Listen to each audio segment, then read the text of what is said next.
Good day and good evening sa mga listeners ng aming programa. Pakinggan po natin ang maiksing storying ibabahagi ko sa inyo. You can call me Brenda. I'm 37 years old and a doctor sa isang ospital dito sa Kalakhang, Maynila. I'm actually a surgeon at sa profesyon ko nakilala ang Mr. Kong si Roger. Isa siyang anesthesiologist. Madalas kaming magka-partner sa tuwing may mga operation sa ospital. Kaya masasabi mo ring madalas kaming magkasama. Sa 7 years naming magkasama bilang mag-asawa, ay hindi naman nagkulang sa akin ang mister ko. May 2 kaming anak at nag-aaral sa magandang paaralan. Ang mister ko naman kahit pabisi sa trabaho ay hindi pa rin nakakalimutang lambingin ako. Kahit magkasama kami sa bahay, ay madalas pa rin niya akong batiin sa duty. Isorpresa ng yakap at halik. Wala na akong hahanapin pa at talagang maligaya na ako sa piling ng aking asawa. Pagdating naman sa kama, ay aktibo pa rin naman kami. Pero dahil na rin sa trabaho, ay hindi masasabing madalas na katulad ng dati. Nasanay na rin naman kami at nasasatisfy pa rin naman ako ng mister ko. Kahit daddy body na siya, ay malakas pa rin ang kanyang resistensya dahil madalas siyang mag-ehersisyo. Ganoon rin naman ako. Hindi ko hinahayaang hindi maging fit ang katawan ko. Isa sa assets ko ang pagkakaroon ng magandang hubog, lalo na sa abdominal area. Kaya kahit sakto lang ang kalusugan ng hinaharap at likuran ko, talagang lumalabas raw ang pagkahad ko dahil sa hugis ng bewang ko, ang sabi ng mister ko. At minsan, ay hindi ko rin naman naiiwasan ang magkaroon ng mga secret admirers. Hindi naman ako kagandahan, Diyos ko, pero ilang beses kong narinig na kamukha ko raw si Patricia Javier, pero tinatawanan ko na lang. Nariyan ang may mag-iiwan ng message sa office ko. Flowers, gift, at mga emails. Alam ko namang nasa ospital lang rin sila. Rare ang magkaroon ako ng maliligaw na pasyente or kasama ng pasyente. Pero dahil alam nilang may asawa na ako, tumitigil na rin sila. I'm very happy with my husband and I could not ask for more. Matapos ang isang matagal na operasyon, ay nagpasya ako at ang mister ko na magpahinga sandali sa lounge area ng surgical ward. Medyo kritikal ang pasyente at natapos na ang aming operasyon maggagabi na. Sa pagod ay hindi ko na natanggal ang hairnet ko at nakaupo na lang ako sa brown na sofa at nakatitig sa TV pero hindi ko maintindihan ang palabas. Mukhang pagod na pagod ka, Han. Lumapit sa akin si Roger at may dalang bote ng iced tea. Umupo siya sa tabi ko at hinalikan pa ang noo kong pawisan. Umiti lang ako. Hindi ako gaanong makasagot. Ang sarap ipikit ng mga mata ko. Idinikit ko ang malamig na bote ng iced tea sa gilid ng noo ko. Thanks, Han. Sagot ko naman sa kanya. Sakit ba ulo mo, Han? Tanong niya. Ay, hindi naman, pero stress lang ako sa OJT kanina. Ang tagal i-close ng ugat. Naku, hindi ko alam kung saan ba nag-aral ang batang yun. Ay, nagsimula na naman ang bibig ko. Pero wala Stress talaga ako. Pagpasensyahan mo na, Han, she's young at kakaunti pa lang ang experience niya. Lahat naman tayo dumadaan sa ganyan, di ba? You're just stressed out. Baka gusto mo munang magpahinga saglit sa office mo, Han. Siguro nga, Han. Hello po, Doc Roger. Kukunin ko lang po yung basura. Biglang nagsalita si Mando, ang janitor sa floor namin. Oh, ayan. Tamang-tama. Mando, halika rito at may kailangan ako sa'yo. Wika ni Roger at lumapit naman ang binata. Madipuno ang katawan nito at kayumanggi. Sakto lang din ang mukha niya kaso medyo maraming tagyawat. Sa trabaho ba naman niya ay talagang magkaka-pimples ka? Ano po yan, sir? Tanong niya. Ahan, itong si Mando pala magaling magmasahe. Why don't you let him give you a massage para naman ma-relax ang pakiramdam mo? Gulat ako sa mungkahi ni Roger. Okay lang ako, Han. I can handle it naman eh. No, Han. I think you needed a good massage. Ikaw na lang magmasahe sa akin, Han. Han, parehas tayong pagod. Besides, magpapamassage rin ako kay Mando after mo. Okay lang ba yon, Mando?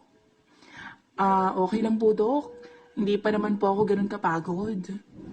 Nakita ko pang tiningnan ni Mando ang katawan ko. Okay, fine, pero Mando, mag-shower ka muna please. Medyo maasim na yung amoy mo eh. Hintayin kita dito, okay? Uwi ka ako kay Mando. Tumingin lang siya sa akin at nakangiti si Roger. Well, I don't wanna sugarcoat it. Yun naman talagang naamoy ko eh. Sige po, doktora. Balik na lang po ako. Ramdam ko ang medyo nahihiyang boses ni Mando bago ito umalis. Ay, nagsisimula na naman ang pagiging masungit mo, Hana. Well, may naamoy naman talaga ako, Han. Ayoko namang mga misuka kami sa loob ng office ko, no? Okay. After 20 minutes, ay bumalik na si Mando. Naamoy ko pa ang cheap cologne nito. Hinayaan ko na lang at least mukhang mabango naman siya. Sinamahan ako ni Roger sa office ko at kasunod si Mando. 8 p.m. na pala at kailangan na rin naming mag-dinner. May isang maliit na bed ang gilid ng office ko. Inayos ko ang kortina para may kaunting takip. Umupo naman sa sofa sa gilid ng kortina ang mister ko at binuksan ang TV. May dala ka bang oil, Mando? Meron po. Efficacent oil nga lang po. Okay na yan. Sige, talikod ka muna, ha? Sinunod naman ito ni Mando. Sinabit ko ang white coat ko sa gilid ng upuan ko. Pati ang blouse ko, inalis ko na rin. Nakasuot pa ako ng palda at black stockings, pero di ko na to tinanggal. Swampa na ako sa kama at dumapa. Okay, Mando, I'm ready na. Likod lang po, doktora? Tanong niya. Isama mo na rin yung balikat at bato ko. Sige po. Kitang-kita ni Mando ang makinis na likuran ko. Naramdaman kong humaplos ang mainit na palad ni Mando sa ibabaw ng likod ko.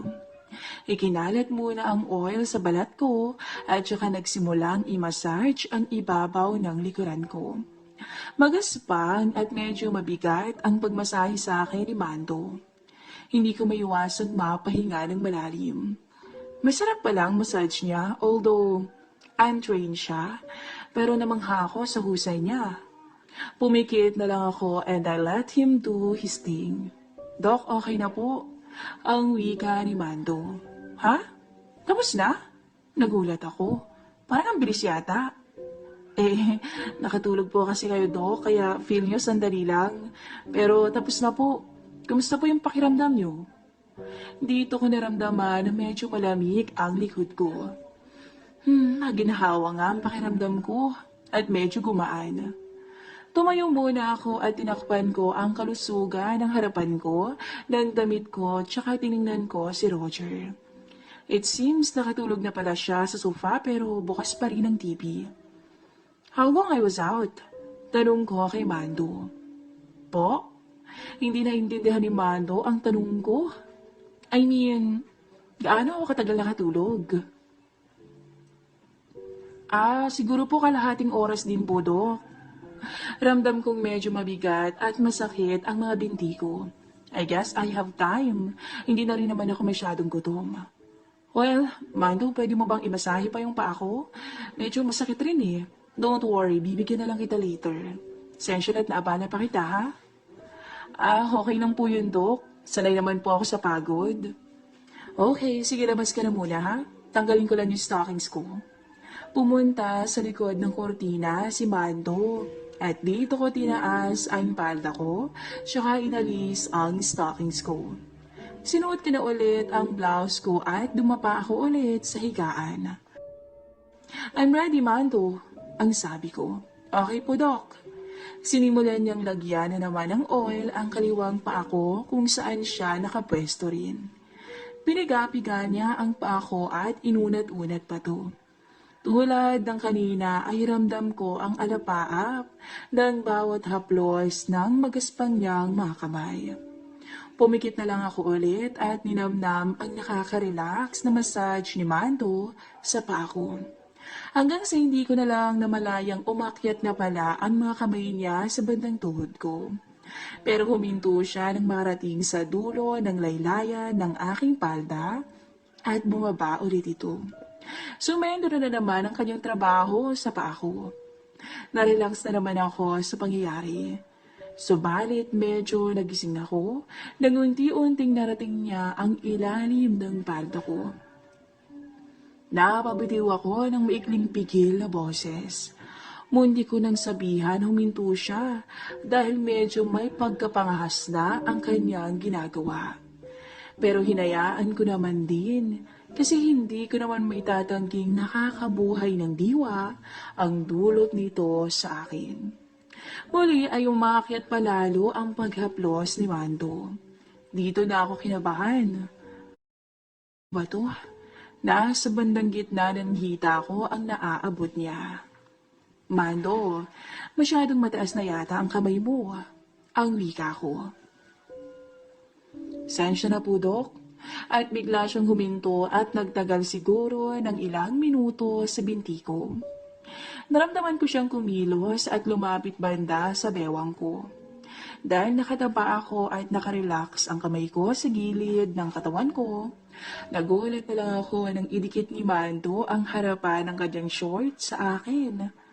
Kinagulat ko. Ang bilis nagtibok ng puso ko pero hinayaan ko pa rin siya. Hinahayaan ko siyang magpakasasa sa akin.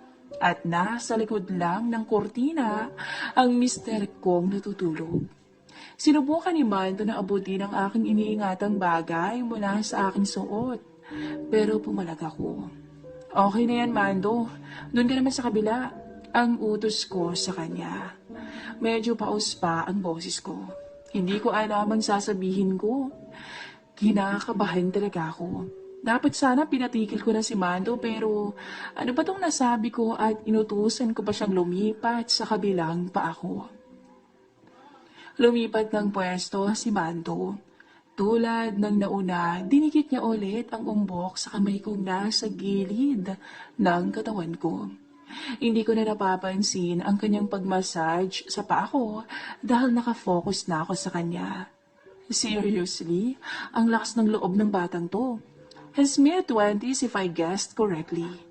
Nakasuot siya ng manipis na trouser kaya talagang dama ko ang bagay na yun.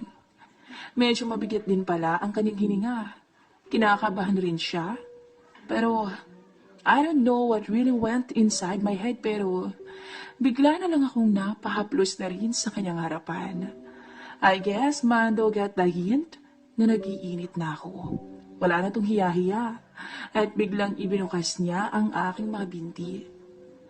Oh my, isa tong malaking pagkakamali. Bakit ko siya hinahayaang gawin ang mga bagay na to sa akin? Pero bakit parang gusto ko siyang pagbigyan? Maya-maya ay hindi ko na napigilan si Mando nang hawiin niya ang munting telang panloob ko at pumwesto sa aking harapan. Naramdaman ko na lang na binaba niya ang zipper ng trouser niya. Tumingin ako sa kanya. Nagkatitigan kami. Napakagatlabi ako sa kanya at ngumiti sa akin. Pumikit ako ulit at sa puntong yon ay hinayaan kong makuha niya ako ng buo. Habang ang mister ko ay nasa likod lang ng kortina at walang kaalam-alam sa milagrong nangyayari. Grabe, never in my dreams na bibigay ako sa isang janitor at masahista. Iniyakap ko ang mga binti ko sa likod ng bewang ni Mando. At sa puntong yun ay natamasa ko ang pag-iisa naming dalawa at halos mapasigaw ako sa sobrang anapaap na natamasa. Hinayaan ko siyang angkinin ako ng walang humpay at marahas. Napapaatras at nabanti ako sa pwesto ko. Ikaw ha, alam mong nasa likod lang ng kortina ang mister ko. Pabulong kong sabi sa kanya, pero di niya ako sinagot. Pinakita niya lang sa akin na lalo siyang nanggigil. First time kong magtaksil sa aking mister at ayaw ko mang aminin ay mas nakalalamang talaga si Mando sa aking asawa. Bumaba ako ng higaan at sumulyap kay Roger. Naka-side position ito at nakatilikod sa amin. Tulog pa rin. Hindi ko na malayang lumapit na pala sa likod ko si Mando at muli akong niyakap at hinila. Mando, no! That's enough. Ang sexy niyo po, doktora. Matagal ko na pong pinapangarap na mangyari ito. Bulong niya sa akin. No, we can't, Mando. You know I'm married. Subalit inangat niya pa rin ang suot ko para muli akong angkinin. Gusto kong pakawala ng aking boses na tila lulong na sa rurok pero hindi pwede. Magigising ang husband ko. Malalaman niyang pumatol ako sa janitor ng ospital. Napakagatlabi na lang ako pero hindi ko iniiwasang mapapasigaw pala ako. Han? Shit, si Roger. Mabilis akong nag-ayos. Tumayo si Roger at tiningnan ako sa kurtina. Pinagpawisan ako ng todo. Nginitian niya ako. Oh, tapos na pala kayo? My turn? Han, pwede mo ba akong ikuha muna ng bottle of water, please? Ito lang ang nasabi ko sa kanya. Blanco ang isipan ko. Okay, lumabas si Roger ng opisina ko. Nasa ground floor pa ng ospital ang food court. Hindi ko naisip pero napalabas ko ang mister ko. Iniiwan akong kasama si Manto. Tumingin ako sa kanya at hinila niya ako palapit sa kanya. At sa muling pagkakataon ay muli kaming tumugon sa isa't isa. Inihiga ko na ang ulo ko sa kama at talagang hinayaan ko siyang angkinin ako ng buo. For just one night, I let him do everything. Sinubukan niyang humalik sa akin pagkatapos pero pinigilan ko siya. My lips are for my husband, Mando. I think nakuha mo lang gusto mo. Hinayaan kitang makuha ko ngayong gabi, but this will be the last. Now, linisin mo na yung kalat natin, okay? Okay po, Doc. Inabutan kami ni Roger na nagmamap na si Mando sa floor. Nilinis ang bakas ng aming kasalanan. Ako naman ay nakaupo lang sa sofa at nanunood ng TV. Nakangiti si Roger nang ibigay sa akin ng tubig. Kumusta ang massage-han? Sabay halik niya sa noo ko. It was good. Sumulya pa ako kay Mando. Nakatalikod lang ito sa akin. Amando, maybe next time na ako magpamasahe ha? Ito pa daw, sensya na sa abala. Binigyan ng pera ni Roger si Mando. Ako sir, wag na po. Okay lang po. Tanggapin mo na, Mando. You did good. Sabi ko naman sa kanya at dito na niya tinanggap ang pera. So, Han, shall we? Aya sa akin ni Roger para mag-dinner. Ngumiti ako at hinalikan ko siya sa labi. Hindi ko in-expect na magpapadala ako sa aking kahinaan. Pinagsisisihan ko ba to? I don't know. Nag-enjoy ako. Dapat ko bang ipagtapat sa husband ko ang nangyari? Siyempre hindi. But will it happen again? Hindi ko masasabi. I don't know what will happen next. But what I am sure of, I'm different now than I was before. Isang kakaibang uhaw ang nabuhay ngayon sa aking pagkatao. Hanggang dito na lang po ang ating story.